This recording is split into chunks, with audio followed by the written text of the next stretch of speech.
Viral video ibu-ibu pemulung nekat maling di rumah polisi, endingnya sungguh tak terduga.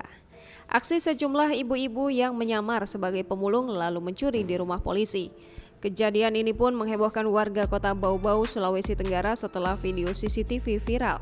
Pencurian tersebut terjadi di Kelurahan Bukit Wolio Indah, kota Bau-Bau, Sulawesi Tenggara.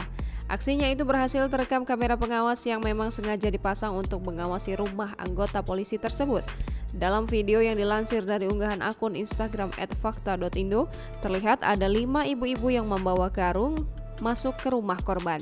Setelah masuk, tak lama berselang satu persatu ibu-ibu tersebut keluar dengan membawa alat-alat rumah tangga.